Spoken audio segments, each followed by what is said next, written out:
Good night, everybody, and welcome once again to another Line Vibe Live podcast. This is your host, Yori Araman-Kemp, here from the beautiful islands of the Bahamas. I'm in the capital city of Nassau, New Providence, actually, and I welcome you with another Line Vibe Live podcast. Now, it's been a great week I had this week. Awesome week. I've been up and down doing a lot of things, trying to take care of my body. Of course, you know, my exercise regime continues on. I've finally cut down on a lot of my eating. I've changed my eating habits just a bit. I've cut all the cookies and the ice cream for sure. I haven't had any of that in about 2 weeks. I'm seeing extra pounds starting to melt off now, so I'm feeling good. But that's enough about my personal life. If you have not done so, please like, share, and subscribe to our Facebook, YouTube, and Twitch page. That's Line Vibe 77. That's Line Vibe 77 on Facebook, YouTube, and Twitch. We really would appreciate your support. And I thank you for joining me again for another Line Vibe Live podcast. So, let's jump right into the show. We're going to start off with a United Nations report that said that the Caribbean experienced a sharp increase in homicidal violence since 2021, largely because of heightened inter-gang rivalries. The report is the Caribbean gangs, drugs, firearms, gangs, networks in Jamaica, St. Lucia, Guyana, and Trinidad and Tobago. Now, that's the name of the report. Caribbean gangs, drugs, firearms, and gangs networks in Jamaica, St. Lucia, Guyana, and Trinidad and Tobago. They said for the most part, the smaller street gangs are most domestically oriented, some politically connected, and secure government contracts. And from that base, they've been, wreaking havoc on their individual countries. Okay, so they say these gangs are heavily embedded inside Caribbean culture, along with the political class. And we see it straight across the board. For some reason, we have this machismo, this macho stature, where being a gangster and being a gang lord is something to be revered. And you see it inside Black America as well, too. I don't know what it is with the black culture, but we love our Black Caesar. We love our Black Caesar. And it's killing us, man. It's killing these young boys in the tens and sometimes even the hundreds, man. Look at Trinidad and Tobago. I think their murder rate is about 700 plus already for the year. So, then on to another UN report. The second UN report is from the United Nations Office on Drugs and Crime, the UNODC.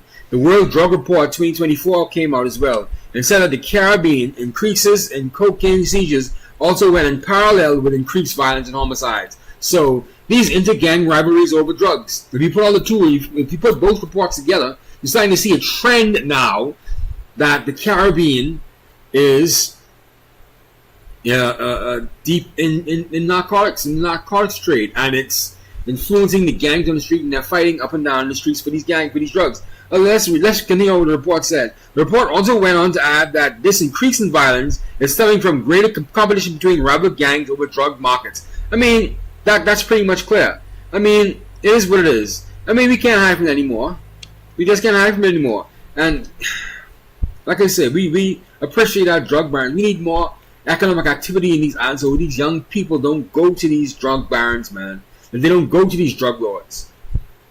And that's going to be critical. If we can't get to that, then we're wasting our time here. The report also said that in contrast to Central America, the dismantling of a significant number of violent drug gangs appears to have contributed to a reduction in cocaine trafficking through the sub-region in 2022.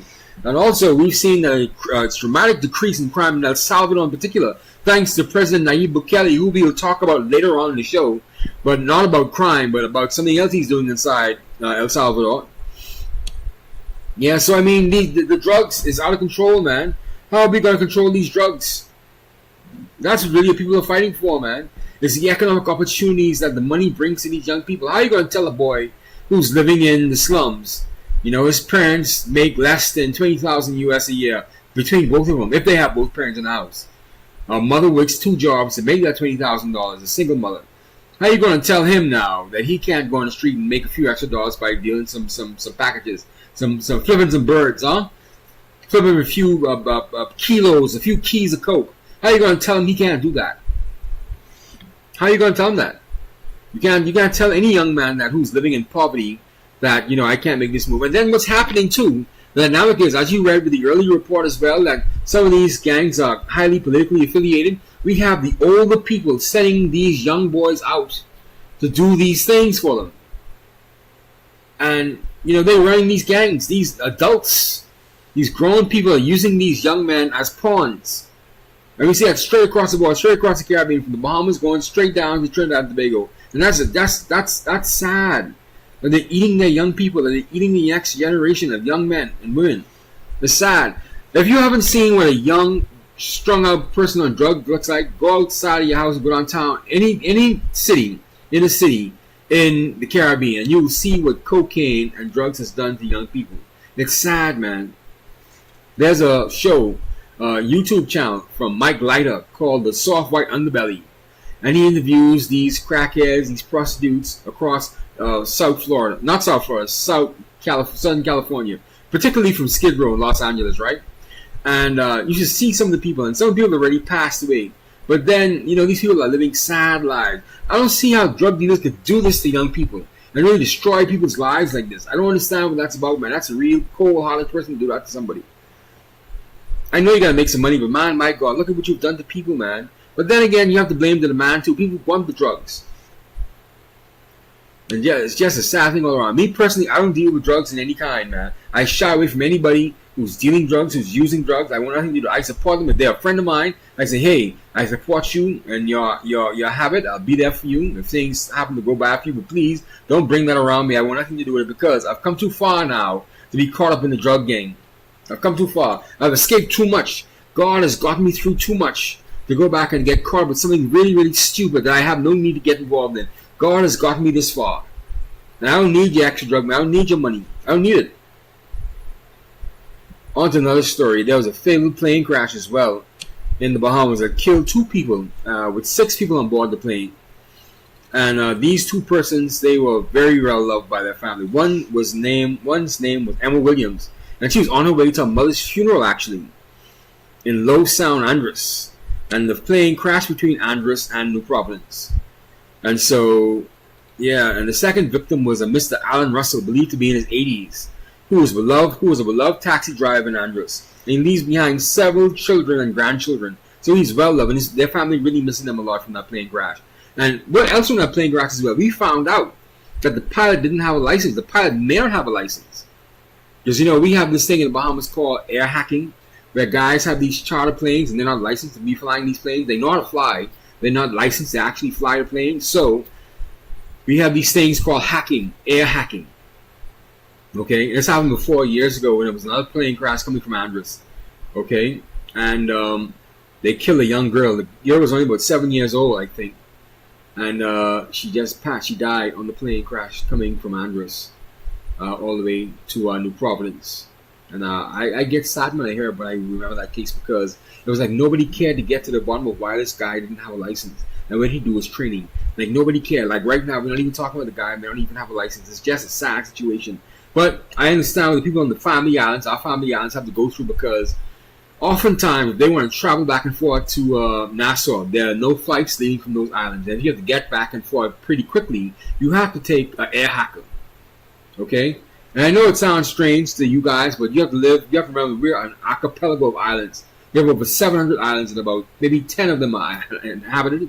And so you have to travel back and forth between these islands, right? And so not all the time a large airplane is going to come to your island.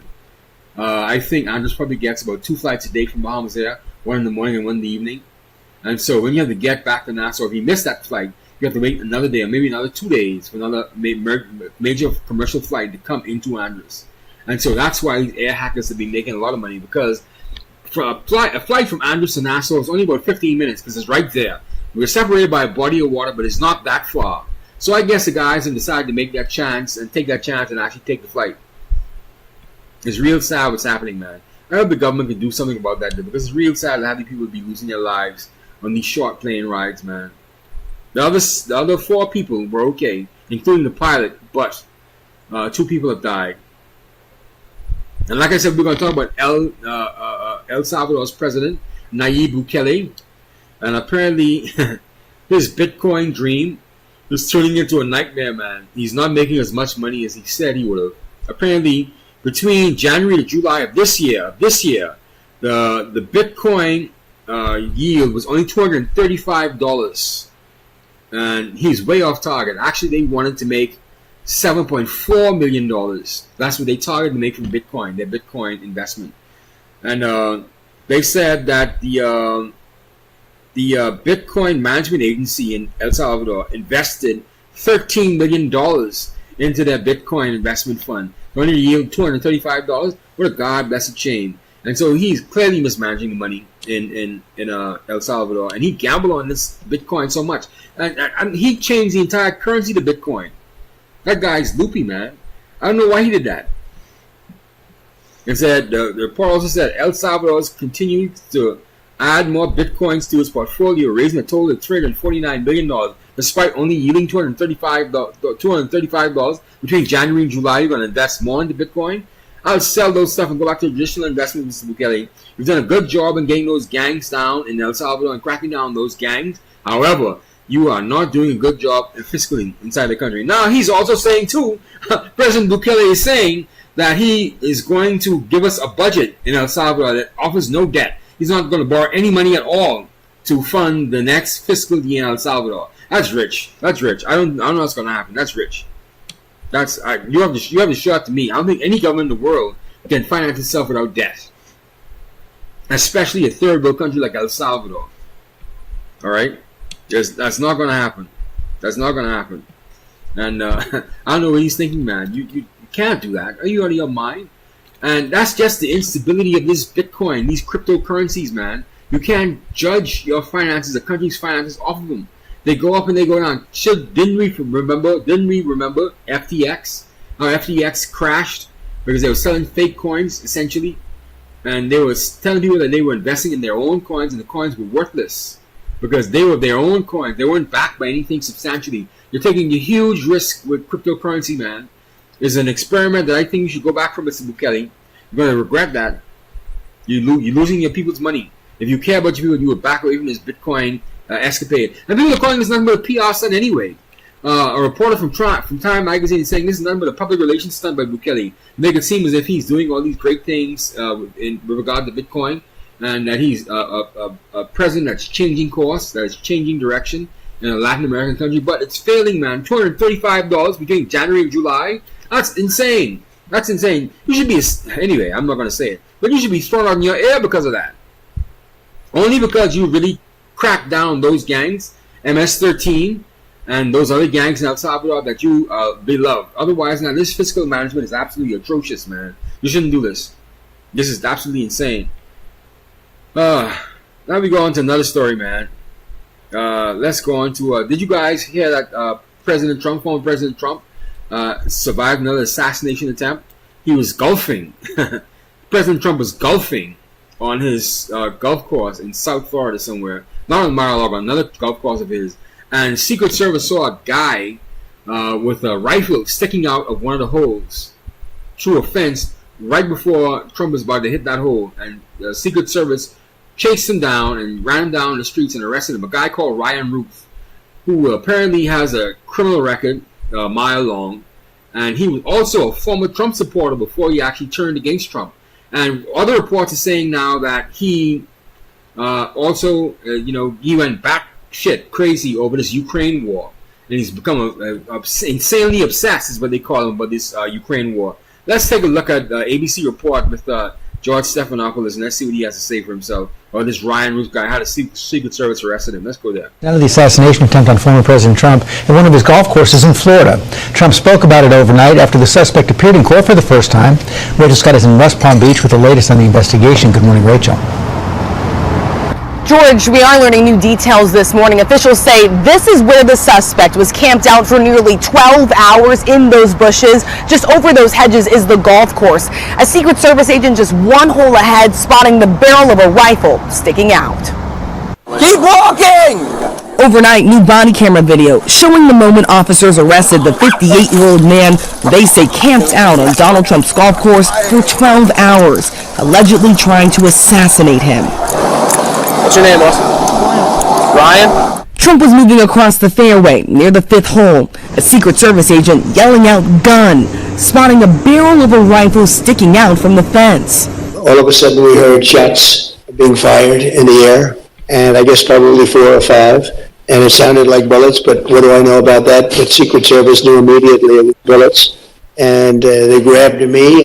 The former president recounting it all during an online conversation on the platform X, formerly known as Twitter. I was with an agent, and the agent did a fantastic job. Secret Service immediately surrounding Trump and taking him to a safe location. Sources say agents fired 4 to 6 rounds. The subject, who did not have line of sight to the former president, fled the scene. He did not fire or get off any shots at our agents. With reports of gunfire, the former president's close protection detail immediately evacuated the president to a safe location. That suspect, Ryan Ralph, taking off on foot, jumping into a black Nissan SUV. A witness spotting him driving off, taking a picture of the license plate number and alerting police. He was smart. He was just driving with the flow of traffic. Yeah, I think that he may have thought he got away with it. 45 minutes later, police tracked down the suspect traveling northbound on I-95. Driver! Take 2 steps to your right! You can see him exiting the vehicle, taken into custody, appearing in court Monday facing 2 felony gun charges. Authorities say he had a loaded SKS, a Soviet-style semi-automatic rifle with scope, a digital camera, a backpack, and a bag containing food. This is now the second attempt on the former president's life in just 9 weeks, raising serious questions about how an armed man was able to get within 400 yards of Trump under heightened security protocol. The acting director of the Secret Service admitting that his agents did not search the perimeter of the golf course, explaining that the president wasn't even really supposed to go there. Was the golf course searched thoroughly before the former president's arrival? So at this time, it was an off-the-record movement, meaning it was not on the former president's official schedule. And was there any evidence to suggest that the suspect knew that Donald Trump was going to be on that golf course at that time? Based on what I know now, and it's an active investigation, I don't have any information on that. The Secret Service promising the highest levels of protection for the former president. Trump and President Biden speaking by phone. It was very nice that he called up to make sure I was okay, to make sure that, do I have any suggestions? But Trump blaming his political opponents. Still, Democrats, from President Biden to Vice President Kamala Harris, were quick to condemn political violence. Let me just say, there is no, and I mean this from the bottom of my heart, those of you who know me, many of you do, no place in political violence for political violence in America. None. Zero. Never. FBI officials have been on the scene. Officials have blocked off this road. They say this is the area where the suspect ran out of those bushes, attempted to flee, getting inside of that vehicle. As for former President Donald Trump, well, he is back out on the campaign trail today. He has a town hall in Michigan. He has a rally in New York tomorrow. The former president keeping with that busy campaign schedule. You heard from the acting director of the Secret Service insisting that he has the highest levels of protection. And there you have it, man. Second attempt, but didn't get too far. And you see the picture of the guy. He had his titties out. Look, his titties were hanging out. What a loser, right? This Ryan Ralph guy, what a loser he is, man. Jesus creepers, man. It's absolutely insane, man. And, we just had to pray for former President Donald Trump, and this is the second time they tried to attempt his life. And, every time they do it, his popularity goes up, you put more attention on him. And there's no way he's a fighter, man. He's a fighter. There's no other way you could look at Donald Trump right now without saying that he is a fighter.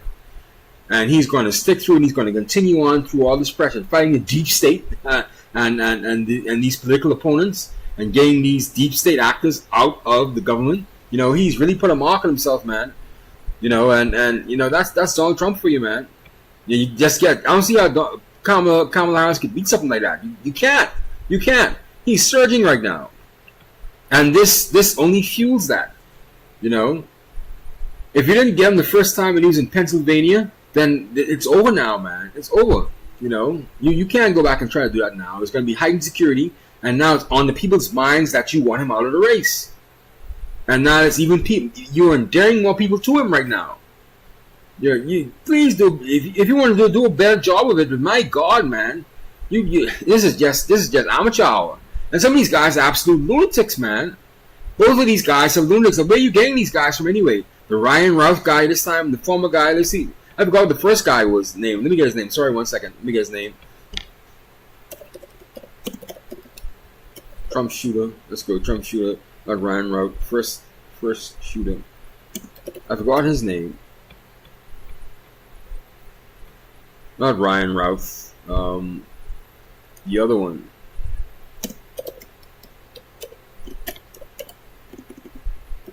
Mania. Only thing is problem is this Ryan Ralph guy, not the other guy, not the first guy.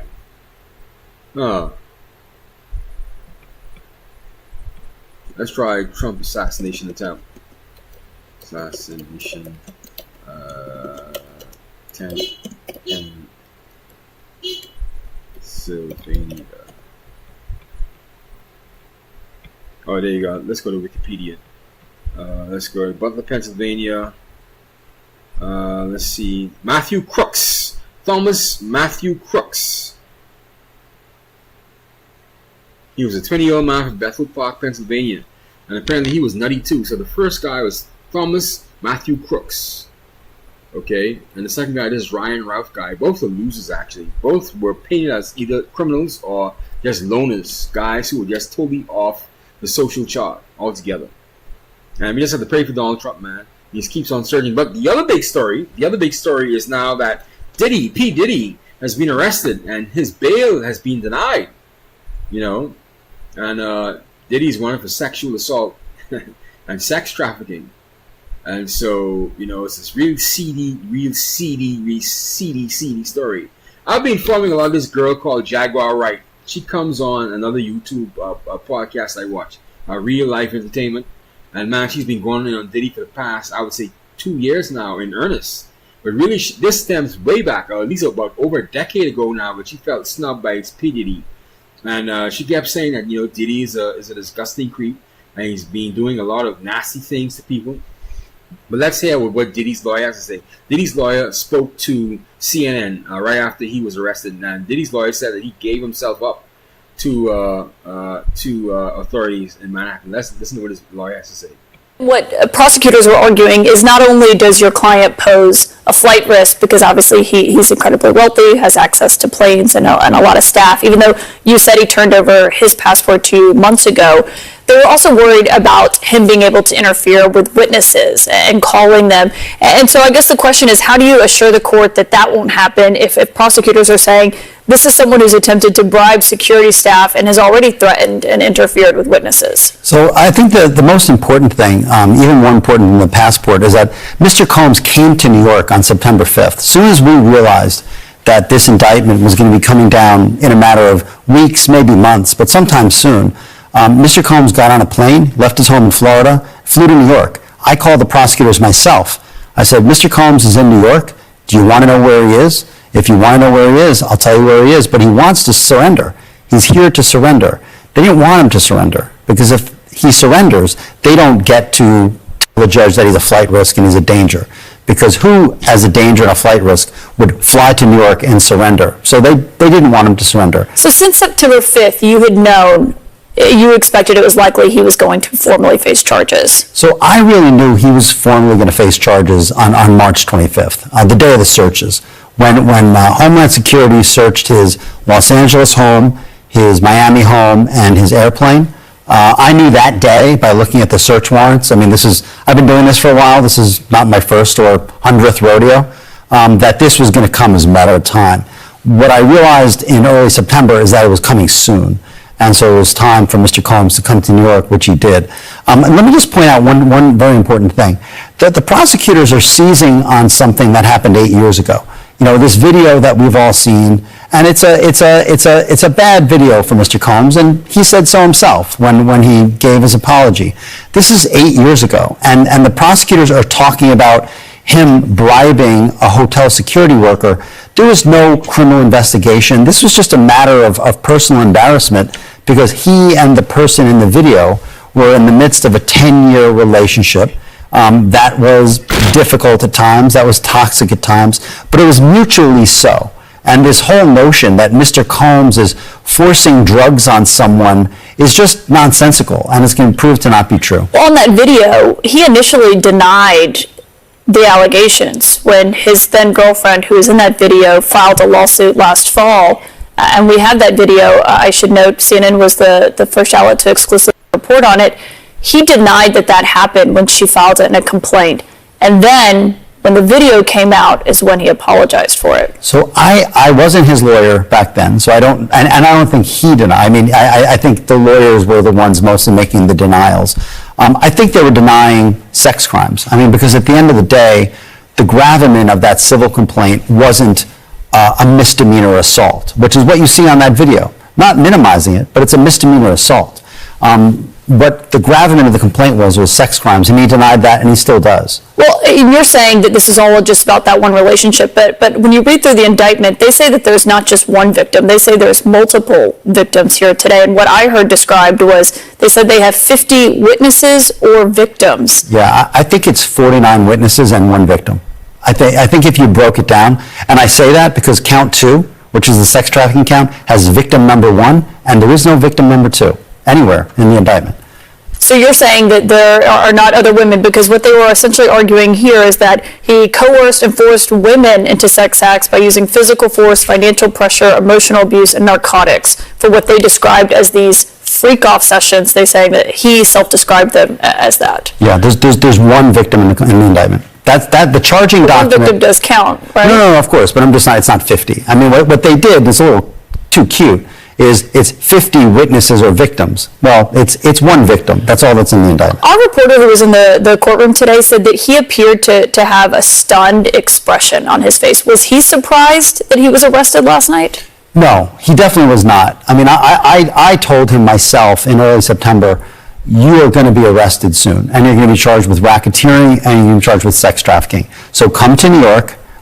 It wasn't a long conversation. He agreed. So we knew this was coming, and in fact, we offered that he would turn himself in. So if there are these witnesses and victims, and as you're saying that you believe it's one victim and 49 witnesses who saw this behavior, that's pretty powerful, though, to have that many people who have, if they go to court and argue that they witnessed this behavior by your client. Well, no. What's your defense against that? So my defense is very well established. I interviewed myself the different men who were being brought sort of into Mr. Combs and this person's intimate situation. I've flown around the country. I've interviewed a large number of them. There's not the slightest inkling, according to the interviews that I've done, of anything that's coercive, non-consensual. Nobody was too drunk. Nobody was too high. These were adults in a relationship. This is a 10-year relationship. We can't forget that. This is a 10-year relationship, and it was adults and consensual, and everybody who was there wanted to be there. So I feel very confident in our position. You said you interviewed the men, but what about the women? I haven't interviewed the woman. The woman's not available to me. She's presumably a grand jury witness, and we would not. We cannot try to interview a grand jury witness. And you don't think that there are any other women who are going to say that they were coerced into this, given drugs, and essentially as prosecutors were saying that that's what kept them compliant. So there are a lot of women in these civil cases. There's been a mountain of civil cases ever since the civil case that was filed in November. I don't see them as victims in the indictment. That's my point. And so when you talk about that video of Cassie Ventura, that was his then girlfriend, in the video, I mean, just when you saw that, you said it's a bad video. It's pretty difficult to watch. It is, no question. So let me tell you what happened. Will that be used as evidence in court, do you think? 100%, 100%. So what I said in court today, and I'll say it again here, is the two of them were in a hotel. It was just the two of them in a hotel room. She found out that he was seeing someone else. She was going through his phone. She hit him in the head with his own phone.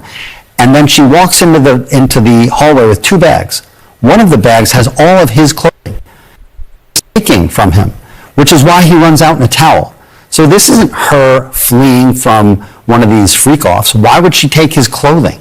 That's not what it is. And when the evidence comes out, this is going to be completely different than the government's portrayed it. But on this video, and I just want to show that again now, how do you defend against allegations that he hit, kicked, and dragged women when he's on video hitting, kicking, and dragging a woman? Sure, he's not charged with hitting, kicking, and dragging a woman. He's charged with sex trafficking, and he didn't traffic anybody. But he's charged with a conspiracy here where he was using physical abuse, emotional abuse, financial pressure, as prosecutors allege, to keep these women in his fold. Maybe just Cassie Ventura, but keeping these women in the fold. Cassie Ventura lived by herself. She had her own house. She had a family. She had a career. And he was seeing another woman at the time. He wasn't around a lot. She could have done whatever she wanted to do. All of these allegations of, I was forced, I was coerced, I had to stay, are nonsense. And it's going to be proven to be so. That video, in the indictment, it alleges that your client paid hotel staff $50,000 to make it disappear from the hotel surveillance system. Did he pay off the hotel staff? Not that I know of. I know that's an allegation. I don't know that is true. What I was concerned about when I heard about this allegation is whether there was an allegation that there was some sort of law enforcement investigation pending, because then that would be a crime. But there was none, and so this is not a crime. You said you're portraying this as adults who were at these events that wanted to be, I shouldn't even call them events, that's not certainly how anyone else would label it, but that they wanted to be there. But they also allege that they were recorded and essentially used as blackmail. Is that not true? That's not true. That's not true. How can you prove that when they have electronic evidence that, as they argue, over 90 cell phones, laptops, iCloud storage accounts, 30 electronic and storage devices, hard drives, thumb drives? Yeah. You're not worried about that? No, because if they had it, they would have put it in the indictment. And it's not in the indictment. When it comes to your client's credibility, I think people will look at what he said last fall. And it's not just his attorneys. I mean, he pays those attorneys. They're speaking on his behalf. They're the ones calling her claims baseless and ridiculous. And when you read the indictment today, they line up with what she alleged in that lawsuit last fall. If the claim is that he had unwanted sex with her, that claim is baseless. And it will be proven to be baseless when we have a trial. But the claim is obviously the conspiracy, the racketeering. It's much larger than just that, obviously, as you know. It is, but the government wants it to be. But count 2, which is the sex trafficking count, relates to one person and one person alone. All of this talk of dozens of victims and 50 witnesses, if they had that, if they really had it, it would be in the indictment. And there you have it. Diddy sounds like he has a good sharp lawyer right there, man. He's narrowing it down to the issue of just this one issue of sex trafficking. And so the media and the government's trying to build this up into more than what it is. That's what he's essentially saying. And he's trying to narrow it down to exactly what this case is about. Let's not go on a frolic, is what I'm getting from him, Let's not start bringing in other witnesses and other victims that aren't there. And so, but here's the thing, though. I mean, Diddy brought this on himself. I mean, he's an absolute pervert. He's a freak. I've been reading stories about these freak-offs, these freak-offs with dozens of men sleeping with Cassie, his ex-girlfriend. And during the search warrant, when they seized items from his house, they found over 784 dildos and sex toys. 784 dildos and sex toys. And they found over 1,000 bottles of baby oil and lube. Jesus creepers, man. Diddy was out of line. I mean, he was insane. He's a beast. And then I heard that these freak-offs, they got so bad that the participants needed IV fluid injected back in to bring them back up. That's on top of the other drugs they were taking. Man, this is sick. This is sick stuff, man. Diddy was trying to sex these people to death. He's a sick mind. That's sick. That's perverted. But we have to talk about the actual crimes. And you heard what his lawyer said. His lawyer said that none of these people were coerced or forced into doing anything with regard to these sex capades, these freak-offs, okay? They were willing participants. They were all adults. They were not drugged. They were not coerced. They were not forced. And so that's what he's saying. So if you sex yourself to death and need IV fluids after the sex session, that's on you. But man, my God, what Cassie had to go through and had to deal with that, man. Jesus. All because she wanted to be a star. She never became a star. I didn't even know that he had a girlfriend named Cassie. That's how bad it was. That's how much Diddy hid the woman from everybody. I didn't even realize that he had a girlfriend named Cassie until we started talking about these sexual assault cases, man. I didn't even know she was his girlfriend. All I knew was Kim Porter. I knew about Kim Porter. I didn't know about Cassie. What an absolute disgrace and shame. Diddy is out of control, man. That's humiliating, man, for your family and your kids. For you to be seen as some kind of perverted lunatic. 1,000 bottles of baby oil, over 784 dildos and sex toys. Jesus Christ. Anyway, let's recap our show tonight. Okay, we started talking about the United Nations report that the Caribbean experienced an increase in homicidal violence from 2021, attributing it to gang violence and inter-gang rivalries. And another Caribbean report from the United Nations said that drug increases in drug seizures also went parallel with these increased violence, these homicides across the region. So these gangs are really fighting over drugs. And that's a no-brainer. Everybody knows that. That's no secret. Okay? And the report also said in contrast to Central America, where they're dismantling these gangs, violent crime has gone down, and drug trafficking has gone down in the Central American region as well. So you have to look at it what it is, man. Us Negroes need to get together. We also talk about this plane crash in Andrews that happened last week Thursday, where 2 people lost their lives and 6 people were on board. One of the persons was this Emma Williams lady. She was on the way to see her mother. She was on the way to attend her mother's funeral in Los Angeles. She was flying from Nassau going to Andrews, and so she passed away. And we also have the death of Mr. Alan Russell. He was in his 80s. He was a beloved taxi driver in Andrews. He was on his way back to see his children, his grandchildren in Andrews. We also talk about the El Salvador Bitcoin gamble that's failing. Between January to July of this year, they only netted $235, $235,000 between January and July, despite spending about $3 million in buying, Bitcoin this year up until that time. And they were actually targeting $7.4 million in revenues from Bitcoin. They're not even close. And they also spent over $12 million in the Bitcoin management agency to fund it and to keep it running. And so that seems like a huge scam that Nayib Bukele is running, the president of El Salvador is running. And he also says that he's going to give us a budget this fiscal year that he's not going to borrow any money from anywhere. And that's a laugh. That's rich. I can't wait to see that one.